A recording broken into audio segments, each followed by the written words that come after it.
Getting your supplies is very important. Here you see Ethan getting towels, rags, and blankets. You're going to need enough for all the animals that you have, so make sure you get more than enough because it's better than getting not enough. Bigger dogs need bigger blankets, smaller dogs need smaller blankets, of course, and cats also need the smaller blankets. Smaller cages will need the smaller towels, and larger cages will need the larger towels.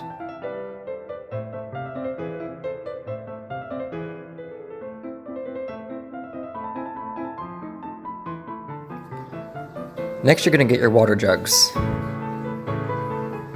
Make sure you only get 2 because one of them is for the cat ward. You're also going to get your bowls.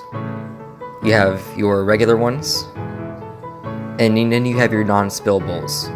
And the stickers will indicate on the animal's cage which bowl that they need. And there are different sizes of those bowls, by the way.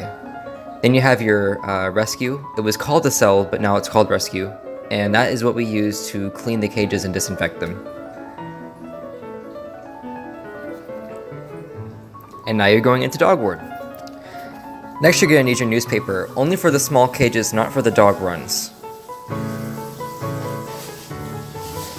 Make sure it's your newspaper is the paper kind, not the waxy kind. The texture is very, very different, but the waxy newspaper, as Ethan is indicating, does not absorb any moisture and it's pretty much useless. So if it shines like that, don't use it. As you can see, Josie signed out her animal, then went to go grab her dog. The leader calls dog 1 and the dog is escorted out. Before you clean the cage, you have to sign out the animal's cage so that no one else so it doesn't cause confusion. So as Chris is doing here, he's signing out and then he's going to go clean the cage. Chris will be cleaning a large kennel. You have at least 2 to 3 minutes to clean a kennel. As you notice, he folded the blanket and then pulls out the crate, along with the food bowl and the water bowl. After gathering all the supplies out of the kennel, he's going to spray all aspects of the kennel: the bottom, the 2 sides, and the back of the kennel.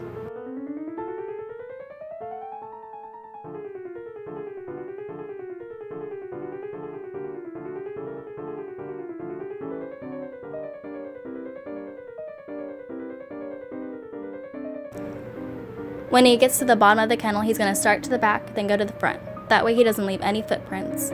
Once he gets to the front, he will clean out the drain. Then he will go on to the bars and clean the front of the bars and the back of the bars and in between.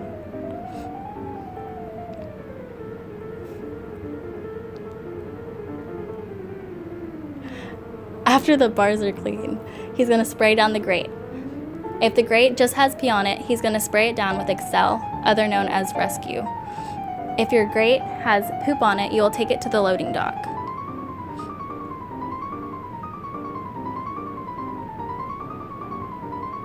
After cleaning it off, he will stick it back into the kennel.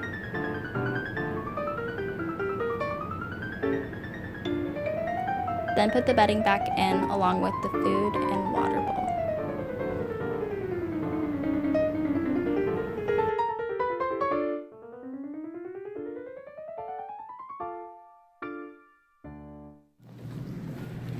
After cleaning the kennel, he's going to signify if there is feces or urine in the kennel, and then he's going to sign off to say that he is finished cleaning that kennel.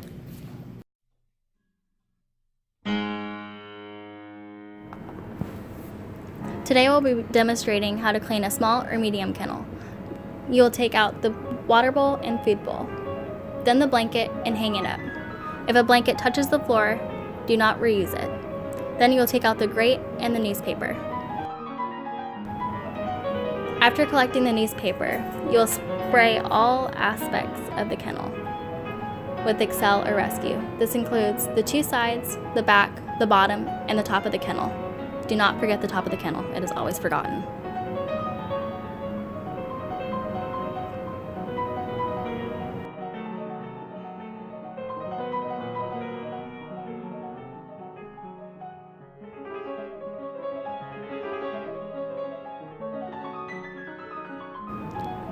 After cleaning all aspects of the kennel, you will grab 2 pieces of newspaper.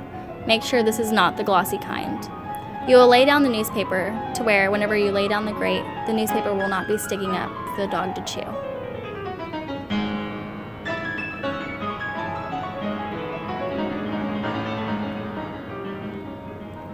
Then you'll place the grate in after spraying it down with Excel and Rescue.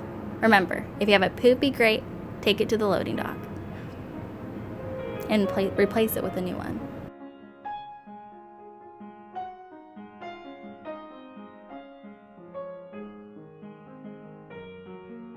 When placing the grate back in, make sure it's not upside down. And make sure no newspaper is sticking out for the dog to chew on. Voila, that is how to clean a small and medium kennel after you place the bedding, the water bowl, the food bowl.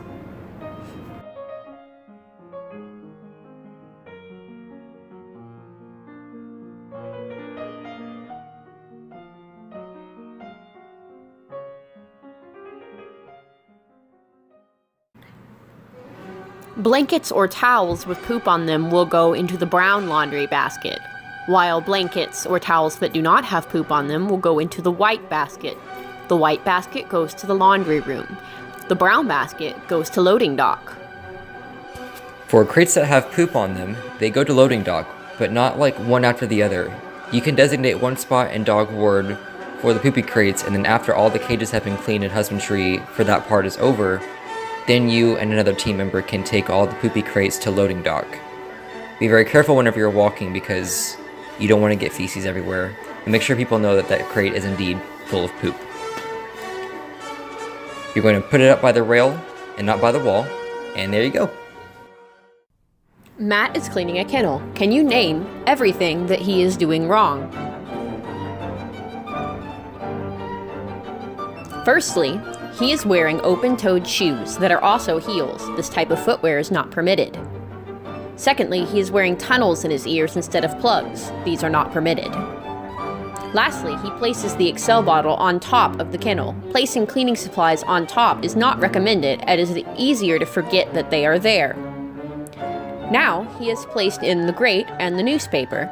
Can you spot what is wrong with this technique? First, the newspaper does not create a complete absorbent surface, and it also sticks out, allowing dogs to chew on it. Lastly, the grate is upside down. This is bad for the dog's feet.